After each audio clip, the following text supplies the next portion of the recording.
की खातिर जो हमेशा लड़े और 80 घाव होने के बाद भी जो कभी व्यथित नहीं हुए, दुखी नहीं हुए, लड़ते रहे स्वाभिमान के लिए, शौर्य के लिए।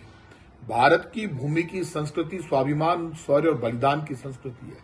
महाराणा सांगा के ऊपर एक सांसद बकवासबाजी करते हैं, गलत बोलते हैं और बीजेपी की सरकार बैठी हुई देखती रहती है। भारतीय जनता पार्टी की सरकार की जिम्मेदारी बनती है तुरंत प्रभाव से सांसद रामजीलाल सुमन की सदस्यता बर्खास्त करे और एक्ट लेकर आए कि यदि कोई भी सांसद इस तरह की बकवास करता है, कोई भी नेता, तो उसकी सदस्यता अपने आप खत्म हो जाए। बीजेपी को मजा आता है इस पिच पर खेलने में और विपक्ष के कुछ सांसद बीजेपी को मौका देते हैं।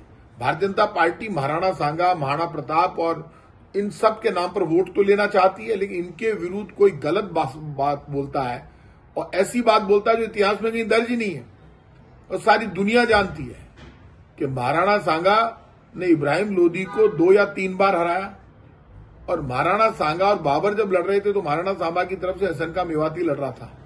तो इसलिए ये बातें, बकवासबाजी करना, धर्म के आधार पर टकराव की बातें करना, ये कहीं पर भी देश की धर्म और संस्कृति को नहीं दिखाती है।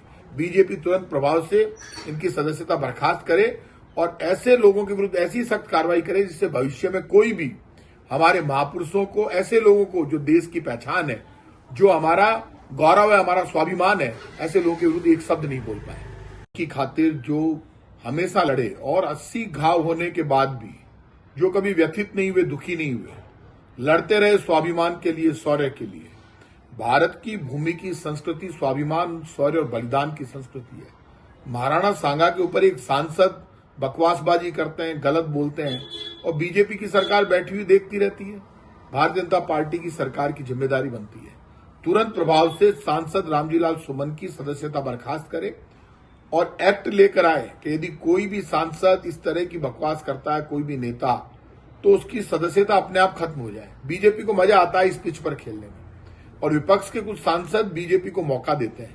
भारतीय जनता पार्टी महाराणा सांगा, महाराणा प्रताप और इन सब के नाम पर वोट तो लेना चाहती है, लेकिन इनके विरुद्ध कोई गलत बात बोलता है और ऐसी बात बोलता है जो इतिहास में कहीं दर्ज ही नहीं है और सारी दुनिया जानती है कि महाराणा सांगा ने इब्राहिम लोदी को 2 या 3 बार हराया और महाराणा सांगा और बाबर जब लड़ रहे थे तो महाराणा सांगा की तरफ से हसन मेवाती लड़ रहा था। तो इसलिए ये बातें, बकवासबाजी करना, धर्म के आधार पर टकराव की बातें करना, ये कहीं पर भी देश की धर्म और संस्कृति को नहीं दिखाती है। बीजेपी तुरंत प्रभाव से इनकी सदस्यता बर्खास्त करे और ऐसे लोगों के विरुद्ध ऐसी सख्त कार्रवाई करे जिससे भविष्य में कोई भी हमारे महापुरुषों को, ऐसे लोगों को जो देश की पहचान है, जो हमारा गौरव है, हमारा स्वाभिमान है, ऐसे लोगों के विरुद्ध एक शब्द नहीं बोल पाए। की खातिर जो हमेशा लड़े और 80 घाव होने के बाद भी जो कभी व्यथित नहीं हुए, दुखी नहीं हुए, लड़ते रहे स्वाभिमान के लिए, शौर्य के लिए। भारत की भूमि की संस्कृति स्वाभिमान, शौर्य और बलिदान की संस्कृति है। महाराणा सांगा के ऊपर एक सांसद बकवासबाजी करते हैं, गलत बोलते हैं और बीजेपी की सरकार बैठी हुई देखती रहती है।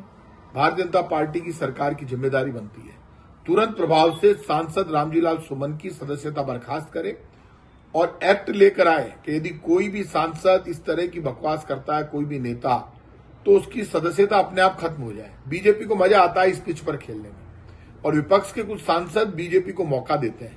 भारतीय जनता पार्टी महाराणा सांगा, महाराणा प्रताप और इन सब के नाम पर वोट तो लेना चाहती है, लेकिन इनके विरुद्ध कोई गलत बात बोलता है और ऐसी बात बोलता है जो इतिहास में कहीं दर्ज ही नहीं है और सारी दुनिया जानती है कि महाराणा सांगा ने इब्राहिम लोदी को 2 या 3 बार हराया और महाराणा सांगा और बाबर जब लड़ रहे थे तो महाराणा सांगा की तरफ से हसन मेवाती लड़ रहा था।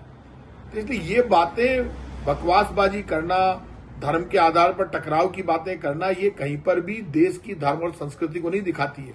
बीजेपी तुरंत प्रभाव से इनकी सदस्यता बर्खास्त करे और ऐसे लोगों के विरुद्ध ऐसी सख्त कार्रवाई करे जिससे भविष्य में कोई भी हमारे महापुरुषों को, ऐसे लोगों को जो देश की पहचान है, जो हमारा गौरव है, हमारा स्वाभिमान है, ऐसे लोगों के विरुद्ध एक शब्द नहीं बोल पाए।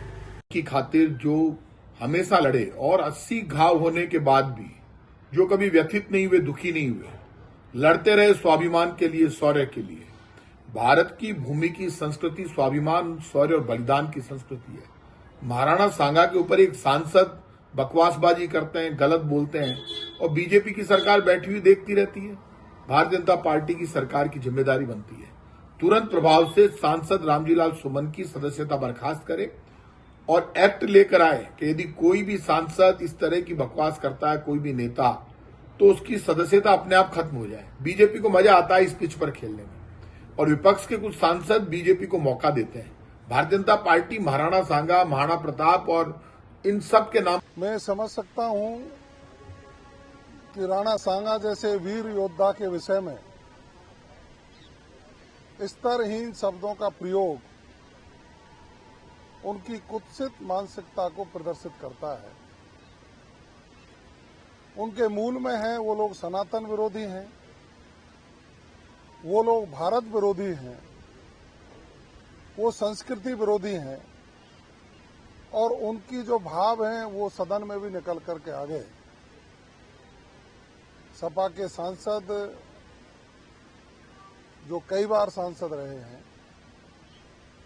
उत्तर प्रदेश में एक वरिष्ठ राजनीतिक के रूप में अपने आप को प्रस्तुत करते हैं, उनकी हीन भावना और कुंठित भाव और भारत के वीरों के प्रति जो उनका भाव निकल करके आया, मैं उसकी कड़े शब्दों में निंदा करता हूं और उनको समय रहते उन शब्दों के लिए माफी मांगनी चाहिए। राणा सांगा जैसा वीर योद्धा, जिसके बारे में सपा के सांसद ने जो स्तरहीन शब्द कहे हैं, वो भारतीय संस्कृति, भारत के वीरों और सनातन संस्कृति के विरुद्ध है। इससे वो लगता है कि वो तुष्टीकरण की राजनीति करते हैं और तुष्टीकरण की राजनीति करके हिंदुत्व और हिंदू सम्राटों के खिलाफ ओछी बातें कह करके अपने आप को एक समुदाय विशेष में अपनी उपस्थिति दर्ज कराना चाहते हैं। इसके अलावा कुछ नहीं। देखिए, सरकार में जब व्यक्ति रहते हैं तो उसके मिलने के लिए सभी दलों के लोग आते हैं, अपने क्षेत्र की आवाज की बात करने के लिए आते रहे होंगे। उनका विषय उनके तक ही सीमित है। मैं ये कह सकता हूं कि भारतीय जनता पार्टी की सरकार आदरणीय भजनलाल शर्मा जी के नेतृत्व में राजस्थान के सर्वांगीण विकास के लिए, सभी वर्गों के लिए, उनके हित में शानदार निर्णय लेकर के उसकी परिणति धरातल पर करने का काम कर रही है। ये मुख्यमंत्री जी की कंस्ट्रक्टिव सोच का ही परिणाम है और हम सब लोग माननीय मुख्यमंत्री जी की सोच को धरातल पर ले जा करके अंतिम पंक्ति में बैठे व्यक्ति को समृद्ध करके राष्ट्र की मुख्य धारा में जोड़ने का जो संकल्प लिया उसको पूरा कर रहे हैं। देखिए, सरकार में जब व्यक्ति रहते हैं तो उसके मिलने के लिए सभी दलों के लोग आते हैं, अपने क्षेत्र की आवाज की बात करने के लिए आते रहे होंगे। उनका विषय उनके तक ही सीमित है। मैं ये कह सकता हूं कि भारतीय जनता पार्टी की सरकार आदरणीय भजनलाल शर्मा जी के नेतृत्व में राजस्थान के सर्वांगीण विकास के लिए, सभी वर्गों के लिए, उनके हित में शानदार निर्णय लेकर के उसकी परिणति धरातल पर करने का काम कर रही है। ये मुख्यमंत्री जी की कंस्ट्रक्टिव सोच का ही परिणाम है और हम सब लोग, देखिए, मैं ये समझ सकता हूं कि हमारी सरकार ने अपराधियों के ऊपर शिकंजा कसा है और अपराध मुक्त राजस्थान बने, इसके लिए हम सकारात्मक प्रयास कर रहे हैं और इसका आपने उदाहरण भी देख लिया होगा कि सदन में भी और बाहर भी हमने कहा कि जो जघन्य प्रवृत्ति के अपराध थे उनके ग्राफ में बहुत कमी आई है और उसको हम पुलिस तंत्र को इतना मजबूत कर रहे हैं कि उसको सने सने हम जीरो की ओर ले जाने का काम कर रहे हैं। निश्चित रूप से जब कोई घटना होती है तो उस घटना की पुनरावृत्ति नहीं हो, अपराधी गिरफ्तार हो और पीड़ित को न्याय मिले, ये हमारा प्रथम ध्येय है, ये रहेगा। विधानसभा के इस सत्र का आज अंतिम दिन है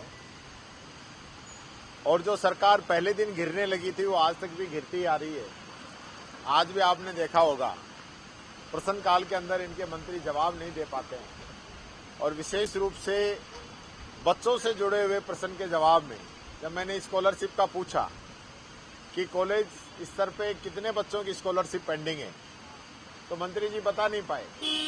मैंने पूछा 24-25 और 23-24 दोनों ही सत्रों की SC ST OBC, MBC, SBC, EWS की कितनी स्कॉलरशिप पेंडिंग है। मंत्री जी कह रहे मैं लिख के लाया हूं, मैं घर आके बता दूं। ये तो अच्छा है कि घर आके बता रहे हैं, पर हकीकत आप सब लोग समझ रहे हैं। अगर आंकड़े होते तो मंत्री जी तुरंत बताते। ये इस सरकार की हालत है। सबसे महत्वपूर्ण बात मैं कहना चाहूंगा, बिजली पानी सरकार की सबसे पहली प्राथमिकता होनी चाहिए, लेकिन ये सरकार बिजली पे चर्चा कराने से बच रही है। और बिजली पे चर्चा ही नहीं, सप्लीमेंट्री प्रश्न पूछने से भी हमें रोका जा रहा है। अध्यक्ष जी कह रहे हैं कि ये तो एक विधानसभा का इलाका का मामला है। ये विधानसभा का सदन का अधिकार है, जो नेता प्रतिपक्ष को दिया हुआ है, वो कहीं भी पूछ सकता है। तो चूंकि मंत्रियों को बचाना है, मंत्री फंसे नहीं। आज इन लोगों की क्या तैयारी है बिजली को लेकर, पीक आवर्स में क्या स्थिति रहेगी। बार बार हमारी समय पे सवाल उठाते हैं। अब तो 1.5 साल होने को आ गए इनको कि आप लोग महंगी बिजली खरीदते थे। 100 बातें कहते हैं, पर हमने चाहे महंगी बिजली खरीदी हो, जनता को अंधेरे में नहीं रखा। आज जो स्थिति इस सरकार में बन रही है, 24 घंटे का नाम लेने वाली सरकार 15-16 घंटे बिजली दे रही है। 6 घंटे की बात करने वाली सरकार 5 घंटे के आसपास बिजली दे रही है, और वो भी ट्रिपिंग के माध्यम से। और जब गर्मी आएगी, हीट वेव चलेगी, बिजली की डिमांड बढ़ेगी, उस समय इनके पास क्या प्रबंध है, क्या इनकी व्यवस्थाएं हैं, उसको लेकर हम चर्चा करना चाह रहे थे। कार्य सलाहकार समिति के अंदर बार बार कहने के बावजूद हमें सरकार की तरफ से आश्वस्त किया गया था, अध्यक्ष जी की तरफ से आश्वस्त किया गया था कि बिजली पे चर्चा जरूर कराएंगे, लेकिन सरकार डर के भाग गई, बिजली पे चर्चा नहीं कराई। बिजली की स्थिति ऐसी है कि आज गांवों के अंदर कनेक्शन काटे जा रहे हैं, पीएचडी के कनेक्शन। उसका बिल या तो ग्राम पंचायतें भरेंगी या नगर पालिका, नगर निगम भरेगा, जनता तो नहीं भरेगी ना। तो आप ये बिल क्यों काट रहे हो? एक एक पंचायत के अंदर 2-2, 4-4, 5-5 कनेक्शन काट देते हैं। पूरा गांव त्राहिमाम करता है। और ये लोग आज सत्ता के नशे के अंदर चूर हैं, इसलिए इनको जनता की आवाज समझ में आ नहीं रही है। मैं ये कहना चाहूंगा, यही वो जनता है जो राजनीति के अंदर हमारी माई बाप होती है, लेकिन सत्ता के अंदर आते हम लोग इनको भूल जाते हैं। इसका सबक आने वाले समय में जनता इनको जरूर सिखाएगी। सर, पूरक प्रश्न को लेकर गतिरोध देखने को मिला था विधानसभा में। देखिए, सप्लीमेंट्री पूछना मेरा अधिकार है, विपक्ष का अधिकार है, जो आसन के द्वारा ही तय किया गया है। आपने 3 पूछ लिए, 4 पूछ लिए, 5 पूछ लिए, इससे कोई मतलब नहीं है। आप यहाँ कोई क्लास चल रही है क्या, जो सत्ता पक्ष जवाब दे दे, कोई पूछे ही नहीं और सब ठीक हो गया? यहाँ कोई किताब पढ़ने के लिए, आंसर पढ़ के बांटने के लिए थोड़ी आते हैं।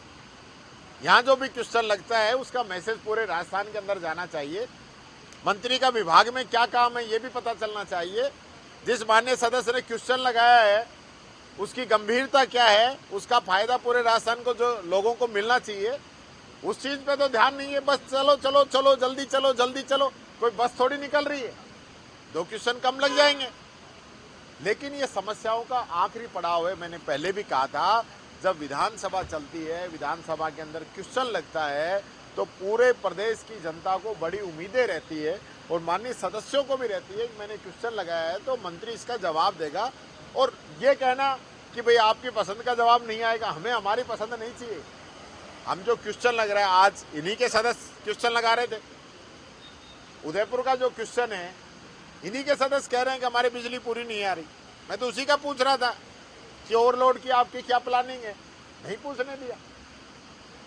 आपका जो फसल बीमा से रिलेटेड था वो भी इनके सदस्य ने पूछा, तो उसमें मैंने यही कहा कि भाई किसान को बीमा मिलना चाहिए, कोई एक भी दिन ऐसा नहीं हो जो बीमा नहीं मिले। ये सारी चीजें सरकार इनसे बचना चाहती है। सरकार को अभी होश ही नहीं है, अभी तो ये सत्ता के नशे में ही चल रहे हैं, इनको पता ही नहीं है हमें करना क्या है। ये अंदर देख तो रहे हो आप इनके मंत्रियों को क्या जवाब दे रहे हैं, यही नहीं पता हमें करना क्या है।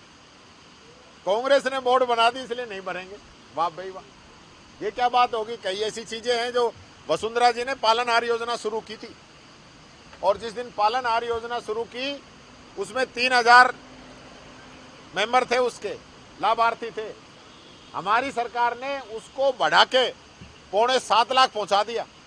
स्कीम अच्छी थी, हमें आगे चलानी चाहिए। आज ये लोग सिर्फ इस नाम पे इंदिरा गांधी शहरी रोजगार गारंटी इन लोगों ने बंद कर दी, इंदिरा गांधी अन्नपूर्णा किट इन लोगों ने बंद कर दी, हमारे स्मार्टफोन योजना इन्होंने बंद कर दी। ऐसी कितनी योजनाएं 20 से 25 के बीच में योजनाएं हैं जो इन लोगों ने बंद कर दी, जिनका सिर्फ इसलिए कि ये कांग्रेस की योजनाएं। तो इसलिए ये सरकार की मंशा साफ नहीं है। अभी तो पता ही नहीं है करना क्या है। चिट्ठी पर्ची का इंतजार रहता है, दिल्ली से पर्ची आ जाएगी तो कल ही बोर्ड बना देंगे। आप कहो तो पर्ची भिजवाऊं। हमारी राजस्थान की शान है, उन्होंने जिस प्रकार से लड़ाइयां लड़ी, इतने घाव अपने शरीर पे रहते हुए भी वो लड़ाई लड़े। इसलिए कोई व्यक्ति क्या कहता है ये अलग बात है, लेकिन वो वीर हमारी धरती के लाल, और उन्होंने इस राजस्थान का, इस राजपुताने का नाम ऊंचा किया है। ये बात मैं कहना चाहूँगा। एक बात मैं और कहना चाहूँगा कि लगातार जो इतिहास से छेड़छाड़ कुछ लोग कर रहे हैं, चाहे वो कोई भी हो, जिन लोगों का इतिहास के अंदर जो भी योगदान है, किसी का कम होगा, किसी का ज़्यादा होगा, किसी का अच्छा होगा, किसी का गलत होगा, लेकिन इतिहास को आज जिस प्रकार से तोड़ मरोड़ के पेश किया जा रहा है, जो बातें बोली जा रही हैं, उन पे लगाम लगाने की जरूरत है। और ये हेट स्पीच जिस प्रकार से बीजेपी की, अभी आपने देखा होगा ना, जो एक्स का नया आया ग्रुप, वो ऐसी ऐसी पोल खोल रहा है बीजेपी की कि बीजेपी वाले छुपते घूम रहे हैं। अब उसको भी कह रहे होंगे कि भाई इसको भी कांग्रेस ने बनाया है, पर वो हकीकत है कि हेट स्पीच कौन दे रहा है, कौन अपने वादे पूरे नहीं कर रहा है। अब ये तो सबको ही पता है ना, मोदी जी ने कहा था किसान की आमदनी दुगुनी करूंगा, तो ग्रोक बता दे तो इसमें गलती क्या है। इन्होंने कहा सबको पक्का मकान मिलेगा, 2 करोड़ युवाओं को रोजगार मिलेगा, जो जो वादे नहीं करने थे, महंगाई का, भ्रष्टाचार का, आतंकवाद का, गंगा मैया का, पता नहीं क्या क्या कहा था, चीन को लाल आंख दिखाने का। पर हकीकत क्या है? अब वो तो मशीन है, वो उसको तो डरा नहीं सकते, दबा नहीं सकते। तो इसलिए बीजेपी घबराई हुई है, बीजेपी की पोल खुलने लग गई है। इनके पास कोई मेरा तोड़ नहीं है, इसलिए कुछ ना कुछ ऐसे कहते रहते हैं। मैं तो चाहता हूँ ये जवाब दें, जनता के प्रति इनकी जवाबदेही रहनी चाहिए। आज कोचिंग को लेकर महत्वपूर्ण विधेयक सरकार लेके आ रही है, उसके लिए मैं कहना चाहूँगा, आज जो विधेयक ये सरकार लेके आई है, न तो सुप्रीम कोर्ट की गाइडलाइन पूरा कर रहा है, न हाई कोर्ट की गाइडलाइन पूरा कर रहा है, न भारत सरकार, जिसकी डबल इंजन की सरकार बताते हैं, भारत सरकार की जो गाइडलाइन है उनको पूरा कर रहा है। और छोटे जो कोचिंग वाले हैं उन पे शिकंजा कसने के लिए, और बड़े जो कोचिंग वाले हैं, बड़े जो मुख्यमंत्री कहते हैं बड़े मगरमच्छ, उनको फायदा देने के लिए लेके आ रहे हैं। ये आधा अधूरा बिल लेके आए हैं। मैं ये कहना चाहूँगा, ये जनता के हित में नहीं है, छात्रों के हित में नहीं है, ये सभी कोचिंग संस्थानों के हित में भी नहीं है कुछ के अलावा। इसलिए इसको वापस सरकार को देखना चाहिए। और जब हम कोई बिल लेके आ रहे हैं, जितने सुसाइड लगातार हो रहे हैं, अभिभावकों को लूटा जा रहा है, उस दिशा में भी सोचना चाहिए। एक फॉर्मेलिटी पूरा करना चाहती है सरकार, जो कि हम इसका पुरजोर विरोध करेंगे इस बिल का। इनके पास कोई मेरा तोड़ नहीं है, इसलिए कुछ ना कुछ ऐसे कहते रहते हैं। मैं तो चाहता हूँ ये जवाब दें, जनता के प्रति इनकी जवाबदेही रहनी चाहिए। आज कोचिंग को लेकर महत्वपूर्ण विधेयक सरकार लेके आ रही है, उसके लिए मैं कहना चाहूँगा, आज जो विधेयक ये सरकार लेके आई है, न तो सुप्रीम कोर्ट की गाइडलाइन पूरा कर रहा है, न हाई कोर्ट की गाइडलाइन पूरा। जब से विधानसभा सत्र शुरू हुआ है, पहले दिन से ये बात तय थी कि बिजली पे एक दिन चर्चा होगी।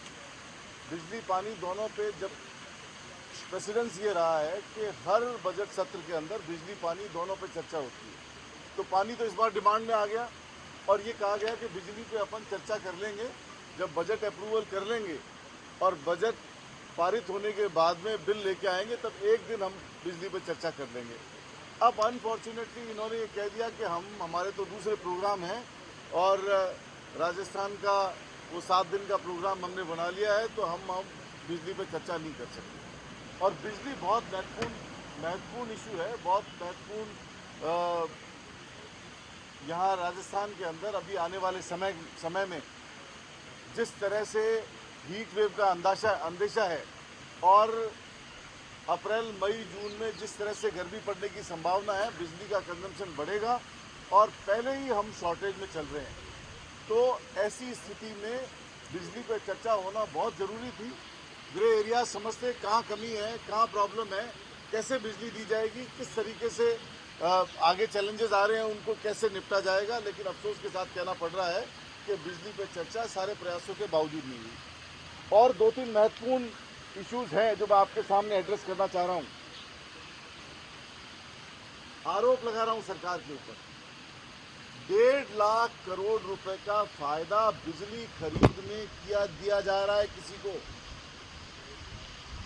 2031-32 तक सरकार ने ये कहकर के परमिशन मांगी है राजस्थान विद्युत विनियम आयोग के पास एक पिटीशन के माध्यम से 3200 यूनिट बिजली खरीद करने की परमिशन मांगी है। और जिस तरह से डाटा दिए गए हैं, डाटा को तोड़ मरोड़ करके प्रस्तुत किया गया है, जो शॉर्टेज नहीं है उसको भी शॉर्टेज दिखा करके और परमिशन मांगी है किसी एक कंपनी को फायदा देने के लिए, ये कह के कि भाई ये कंपनी यूनिट लगाएगी और 2031-32 के बाद में हर साल करीब 3200 मेगावाट यूनिट सप्लाई करेगी राजस्थान को।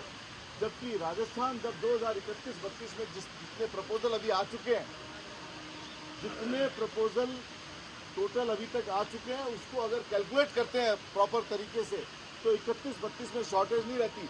और अगर शॉर्टेज नहीं रहती तो बिजली नहीं भी देंगे तो राज्य की टोटल खपत में से करीब इनको 1.5 लाख करोड़ रुपए का अतिरिक्त भुगतान करना पड़ेगा।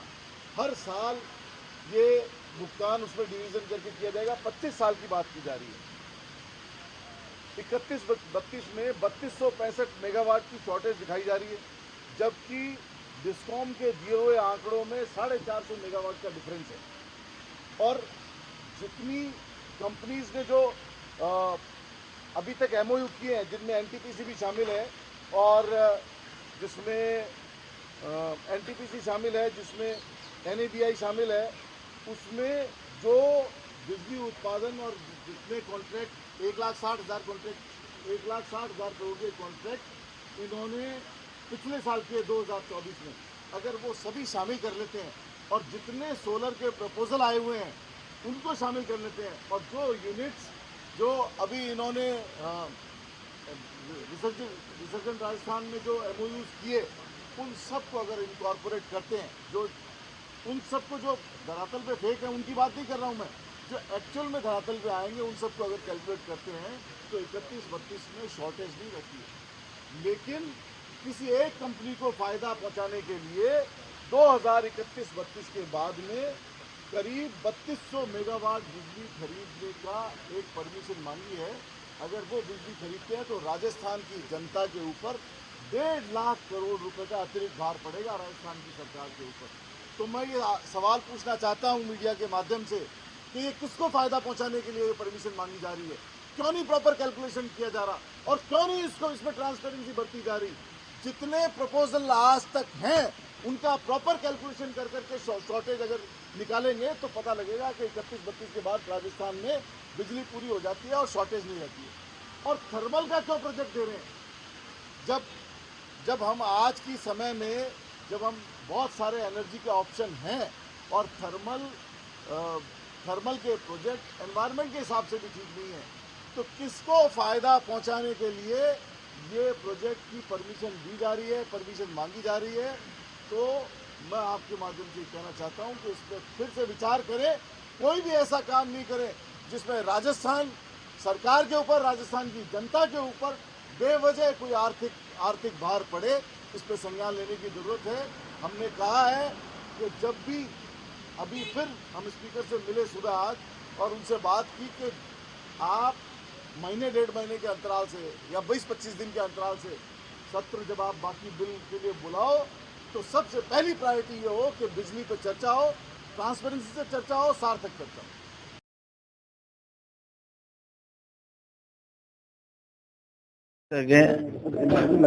जैसा कि छोलिया जी ने बताया, हमारे बहुत सौहार्दपूर्ण वातावरण में वार्ता हुई और हम सेटिस्फाइड भी हैं, क्योंकि कुछ मुलजिमों को पकड़ लिया और दूसरे केस में पकड़ने की जो चेष्टा, उनकी बातचीत से हमें ऐसा लगा कि no doubt police is serious about to arrest them.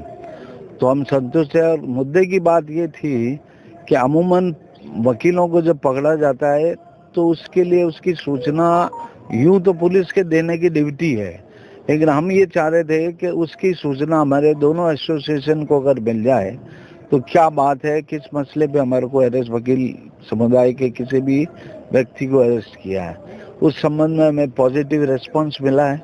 हमारा जो जुलूस संयुक्त रूप से जो था वो बाकायदा प्रदर्शन करते हुए, नाराबाजी करते हुए आए और हम ऐसा महसूस करते हैं कि कार्य जो हमने जो ज्ञापन दिया उस पर अमल जरूर लाया जाएगा। नहीं लाया जाएगा तो अगला कदम हमारे पास ही रहता है, हमेशा छुपा के रखते हैं हम।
मैं उस सांसद जो सुमन है समाजवादी पार्टी का, मैं उसकी निंदा करता हूँ।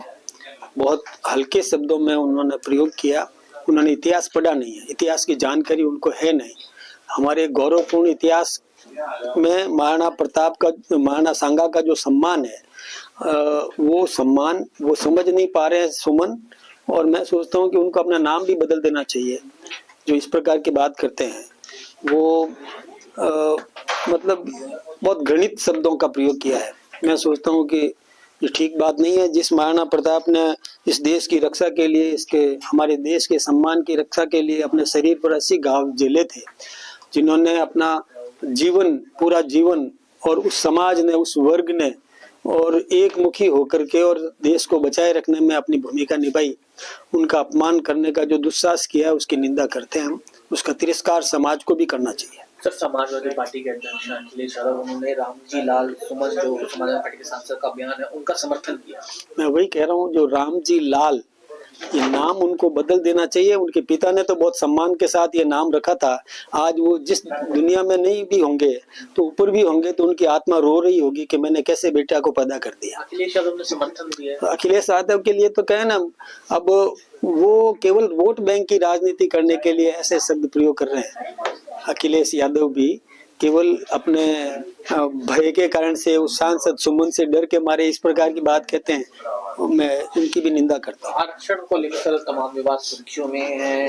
आरएसएस ने भी विरोध किया, लेकिन कर्नाटक में 4% आरक्षण दिया गया है। कर्नाटक में जो 4% कॉन्ट्रैक्ट में आरक्षण देने की बात कही है, ये संविधान की मूल भावनाओं के खिलाफ है। उन्होंने संविधान के साथ छेड़खानी करने की बात की और यहाँ तक कह दिया कि जरूरत पड़ी तो हम संविधान बदलेंगे। तो बाबा साहब भीमराव अंबेडकर जी के द्वारा समाज